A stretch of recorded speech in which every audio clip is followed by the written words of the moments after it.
नमस्कार। इस वक्त भारत 24 की टीम मौजूद है फतेहपुर जिले के पटेल नगर चौराहे में।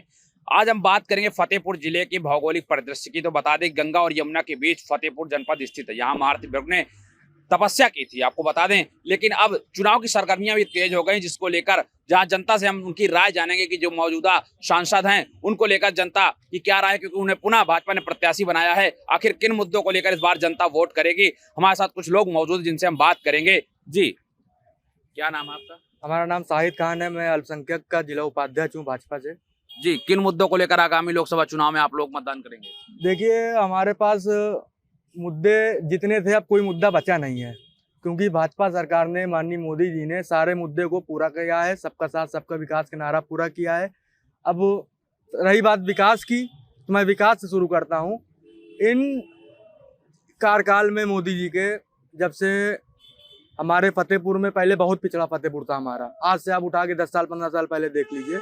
आज हमारे शहर में मेडिकल कॉलेज हैं, नए नए स्कूलें बने हैं और रोडें बनी हुई हैं। और हमारा आप लखनऊ चौराहा चले जाइए, कितने ब्रिज बन गए। तो हमारे सरकार ने बहुत अच्छा काम किया है और काम बराबर कर रही है, गरीबों को बराबर से देख रही है।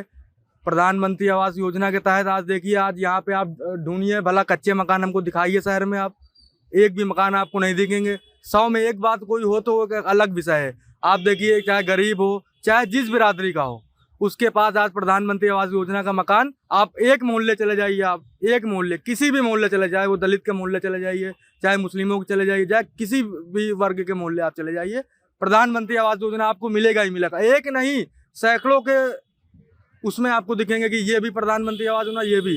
और गल्ला मिल रहा है। आज से नहीं, एक जमाना हो गया, प्रधानमंत्री जी जो है गरीबों को गल्ला फ्री दे रहे हैं, किसानों को मिल रहा है, खाते में पैसा आ रहा है, रोडें बन रही हैं, विकास हो रहा है और विकलांगों को दिया जा रहा है। तो कई योजनाओं का लाभ सबको मिल रहा है।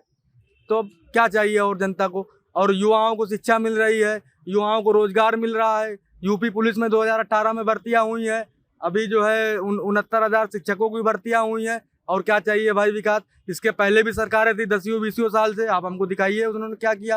और रही बात स्पेशल हमारे वर्ग के लिए, तो अल्पसंख्यक के लिए किसी सरकार ने नहीं किया। आज हमको एक दिखा दीजिए। आज मेडिकल कॉलेज बना है यहाँ पे, क्या यहाँ पे मुसलमान नहीं पढ़ता है? मुसलमान पढ़ रहा है यहाँ पे, अल्पसंख्यक पढ़ रहा है, गरीब दलित पढ़ रहा है। तो सबका साथ सबका विकास का नारा मोदी जी का पूरा हो रहा है। गरीबों को आवास मिल रहे हैं, सभी को मिल रहा है। क्या कोई नाम देख के मिल रहा है कि ये शाहिद खान है इनको हटाइए? ना, ऐसा नहीं है, सबको एक बराबर से मिल रहा है। तो सरकार से और क्या चाहिए। यानी विकास कार्य हुए हैं। विकास कार्य हो रहे हैं और जिन पिछले 60 सालों में कोई नहीं कर पाया, मैं किसी के नाम नहीं लूंगा, जो 60 सालों में नहीं कर पाया, मोदी जी ने 10 साल में करके दिखा दिया। और 20 साल का और मौका दो। ये फतेहपुर नहीं, ये भारत अपना, भारत का एक रूप अलग बदल जाएगा। और ये जो कहते हैं कि बड़े से बड़े देश में हमारा भारत जब खड़ा होगा तो आंख से आंख मिला के बात करेगा और किसी की औकात नहीं होगी कि जो हमारे भारत से जो है जवाब दे दे। तो हमारा भारत बहुत उन्नति में है और 10 साल 20 साल का मोदी जी को और समय दो और फिर देखो विकास। अब फतेहपुर आप देख लीजिए, सारे चौराहे पिछले 10 सरकार निकल गई, कितनी सरकारें निकल गई। एक मेडिकल कॉलेज कौन बनवाया? हमारे भाजपा सरकार में बना। साध्वी जी, हमारे विधायकों को देन था, मोदी जी का देन था, योगी जी का देन था, मेडिकल कॉलेज बना। रोडे आज चौराहे आज यहाँ हम लोग खड़े हैं, ये भाजपा सरकार नहीं बनवाया। इसके पहले यहाँ पे जो है पीछे कूड़ा पड़ता था, आज देख लीजिए विकास। तो इस तरह की चीजें हैं। जी, हमारे साथ कुछ अन्य लोग भी मौजूद हैं, इनसे बात करेंगे कि आखिर किन मुद्दों को लेकर ये वोट करेंगे और मौजूदा सांसद है कितना फेल कितना पास, इसको लेकर हम बात करेंगे। जी, शिवराज पाल उर्फ नंदू अपना। आम जनता है, हम लोग अपनी बात कहना चाह रहे हैं। देखो, मोदी सरकार की हम बुराई नहीं कर रहे हैं, ना योगी जी की बुराई कर रहे हैं, ना सांसद जी की है। देखो, तो हर काम विकास का धीरे धीरे ही बढ़ता है। मगर मैं अपनी मांग सिर्फ उठा रहा हूँ सीवर लाइन के लिए, कि फतेहपुर में सीवर लाइन के लिए बहुत पहले घोषणा करी गई थी। आज 5 साल भी हो गए, एक कार्य उसका नहीं चालू हो पाया। आज पार्क वगैरह थोड़ा बहुत उसका भी काम हो रहा है। इसके बाद जैसे मेडिकल कॉलेज है, ठीक है, उन्होंने हमको अच्छा दिया। ओपीडी है वो अभी यहीं पड़ी हुई है। अगर देखा जाए धरातल में तो सदर अस्पताल जाइए, कोई डॉक्टर कुर्सी से उठने के लिए नहीं तैयार है। हाँ, जब वहाँ जाओ फिर बार चिल्लाओ जब आते हैं। तो हम व्यवस्थाएं सही हैं, मगर इनको थोड़ा दुरुस्त किया जाए। मतलब कुल मिला के कुछ ना कुछ साला उल्टा सीधा है।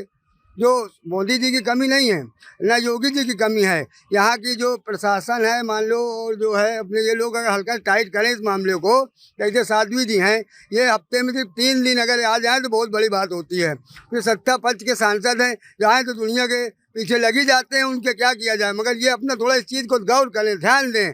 जैसे सदर अस्पताल में दिन भर लाइन लगी रहती है, कोई सुनने वाला नहीं है, एक बात के लिए सुनने वाला नहीं है। हम उनकी बुराई नहीं कर रहे हैं, ना हम कोई मतलब है, कहने का मतलब है कि जनता परेशान हो रही है, इसका थोड़ा गौर करें। क्या कहा जाए, 2 बार से सांसद है और केंद्रीय मंत्री भी हैं, क्या जो 10 सालों में उन्होंने विकास नहीं किया? नहीं, विकास जो कोई भी सरकार, कोई सरकार की बात नहीं, सरकार यही रहे, मगर हमें लग रहा है कि ज़्यादा केस गौर नहीं कर पाई है फतेहपुर के लिए।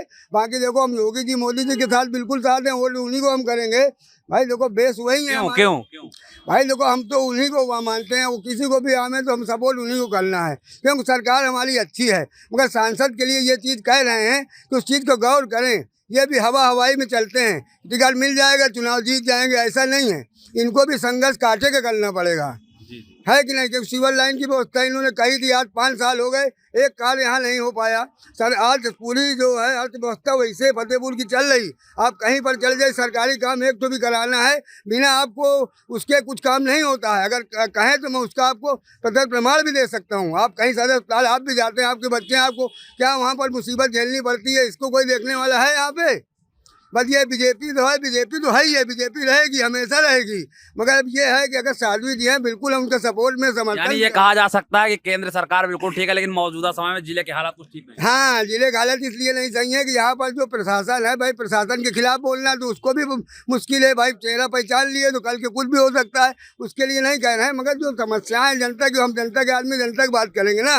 भाई सदर अस्पताल आप चले जाइए, आप खुद आपके बच्चे हैं, सारी चीज़ व्यवस्था वहाँ देखिए जाके, आप क्या व्यवस्था है वहाँ पे। डॉक्टर के पास 3 बार जाओ, साला उठ के नहीं आता है। भाई सरकार पैसा दे रही है आपको, हाँ, आप हमारा कार्य करिए। हाँ, गांव की जनता आती है यहाँ पर, 3 बार वहाँ बीच तो दलाल लगे हैं, चलो इस नर्सिंग होम में, चलो उस नर्सिंग, इसको कौन रोकेगा? वहाँ पे साध्वी जी नहीं रोकेंगे, मगर प्रशासन को नहीं टाइट कर सकती हैं।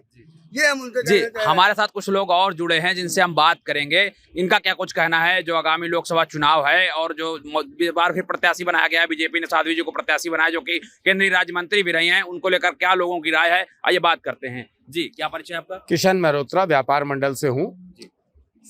किसी भी क्षेत्र के विकास में सबसे अहम रोल शिक्षा, चिकित्सा और उद्योग का होता है। शिक्षा के क्षेत्र में कुछ काम हुआ है, लेकिन और काम होने की आवश्यकता है। चिकित्सा, जैसा हमारे साथी बता रहे हैं, मेडिकल कॉलेज की घोषणा हुई है, मेडिकल कॉलेज बना है, लेकिन अभी वो पूर्ण रूप से तैयार नहीं हो पाया है, जहां पर मरीजों को सुविधा प्राप्त हो सके। जहां पर जिला अस्पताल है, साथी ठीक कर रहे हैं, वहां बहुत अव्यवस्थाएं हैं। उन व्यवस्थाओं को अच्छी व्यवस्था में बदलने की आवश्यकता है माननीय सांसद जी द्वारा।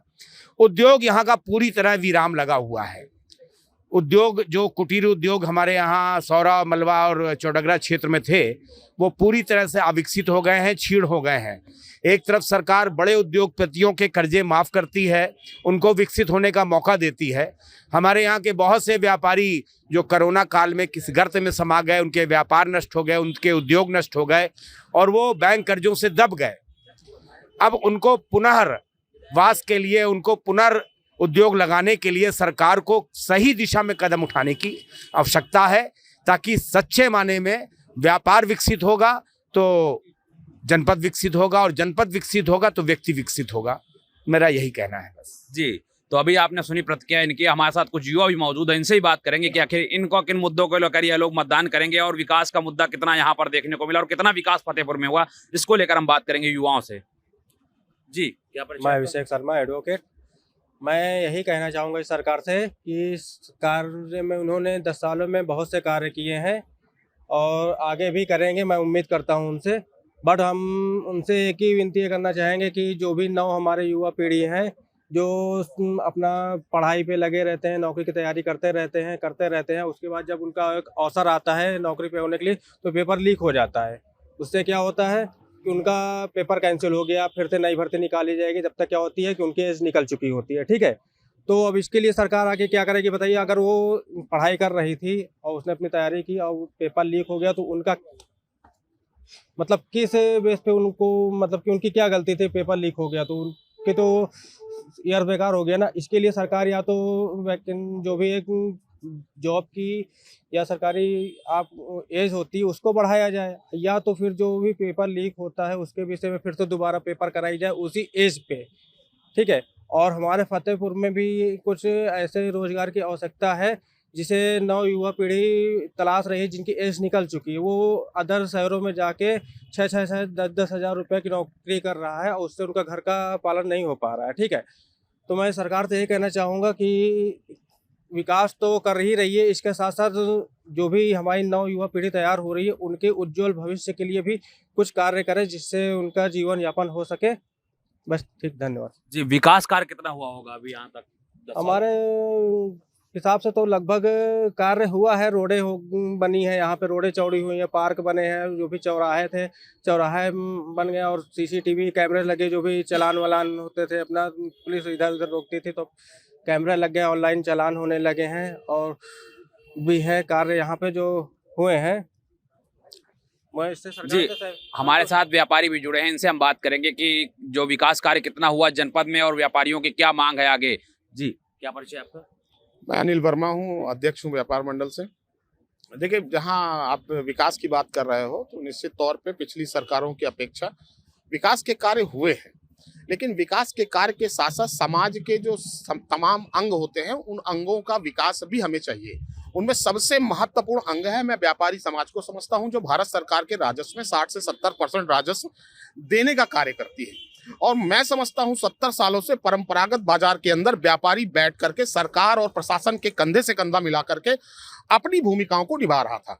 लेकिन इन 5-7 सालों के अंदर हमारा जो मध्यम वर्गीय व्यापारी है, हमारा जो छोटा स्तर का व्यापारी है, उस व्यापारी की कमर टूटती जा रही है। उसके पीछे सबसे बड़ा कारण यह है कि ई कॉमर्स के माध्यम से जो ऑनलाइन व्यापारी खरीदारी लोग कर रहे हैं, कंपनियों से हम भी माल खरीदते हैं, कंपनियों से वो भी माल खरीदते हैं, लेकिन उनकी पता नहीं किस पॉलिसी के अंदर वो हम लोगों से रेट बहुत नीचे दे देते हैं, जिससे आम व्यापारियों का जीना दुर्लभ हो गया है।